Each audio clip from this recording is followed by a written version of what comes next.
우리 주님으로부터 오는 은혜와 평강이 여러분의 삶 가운데 가득하시기를 축복합니다. 자비를 더하심이라 라는 제목으로 창세기 19장 12절에서 23절까지의 말씀을 함께 나누겠습니다. 롯의 가족은 부와 번영의 도시 소돔에서 거주하였습니다. 모든 것이 풍족했고 다른 도시들에 비해 문명이 발전해 있었습니다. 그러나 시민들은 탐욕과 쾌락에 빠져 온갖 죄악이 판치는 상황이었습니다. 하나님은 소돔을 불과 유황으로 심판하시기로 결정하셨고 아브라함을 기억하셔서 천사들을 보내 롯의 가족을 구출하게 하셨습니다. 이 모든 것이 주의 자비에서 비롯된 결과물이었습니다. 그렇다면 본문에서 주시는 메시지는 무엇일까요?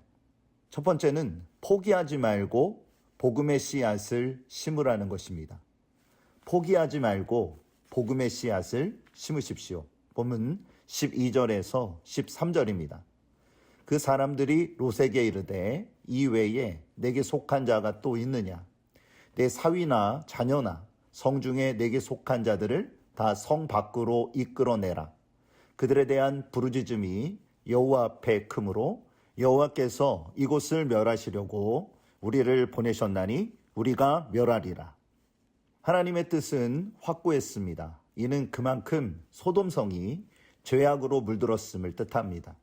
그들은 말씀의 영역 안에 있지 않았고 성적, 윤리적으로 매우 심각하게 타락한 상태였습니다.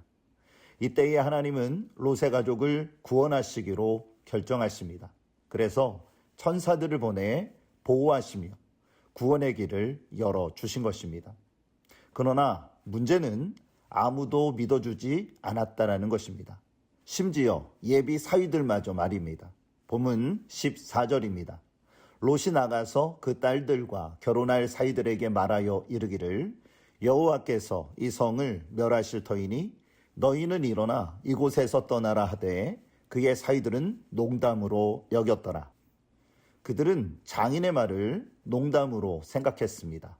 그런데 이러한 모습은 이 시대에도 마찬가지가 아닙니까? 죽어가는 영혼들에게 복음을 전하며 주께로 돌아오라고 호소하지만 외면받는 것이 현실입니다. 그러한 사람이 가족들일 경우에는 더욱 마음이 아픕니다. 그러나 포기해서는 안 됩니다.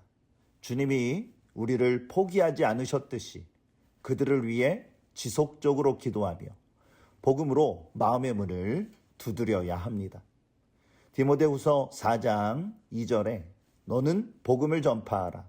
때를 얻든지 못 얻든지 항상 힘쓰라.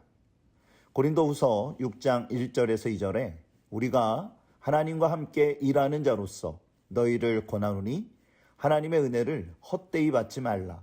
이르시되 내가 은혜 베풀 때에 너희에게 듣고 구원의 날에 너를 도왔다 하셨으니 보라 지금은 은혜 받을 만한 때요 지금은 구원의 날이로다.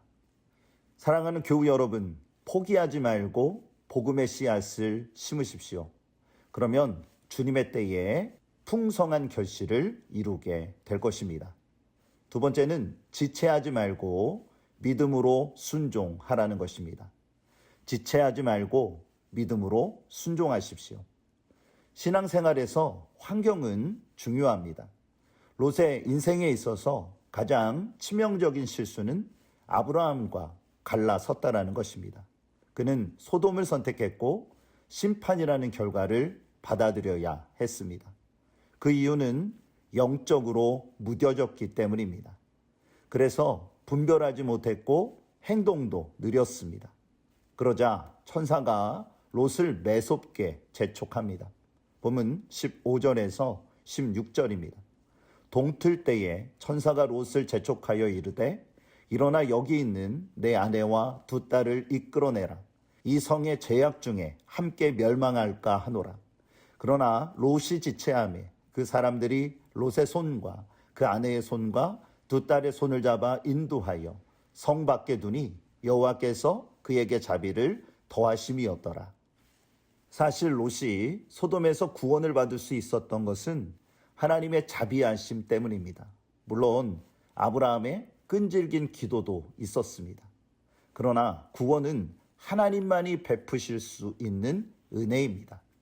우리는 롯을 통해 자신을 비춰보아야 합니다. 여러분은 주의 말씀에 지체하지 않고 믿음으로 순종하고 계신가요? 제자들이 오병이어의 기적을 경험한 후에 주의 명령에 따라 배를 타고 맞은편으로 이동하였습니다. 그런데 갑자기 풍랑이 일어나 그들을 덮쳤습니다. 큰 두려움과 공포가 엄습하여 주님마저도 알아보지 못할 지경이었습니다. 마가는 그들의 상태에 대해 이렇게 기록합니다. 마가복음 6장 52절에 이는 그들이 그 떡 떼시던 일을 깨닫지 못하고 도리어 그 마음이 둔하여졌음이로라. 영적으로 둔한 사람은 절대로 순종하지 못합니다.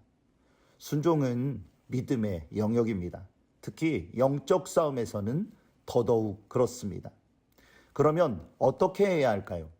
우리는 말씀을 깊이 깨닫기 위해 힘써야 합니다.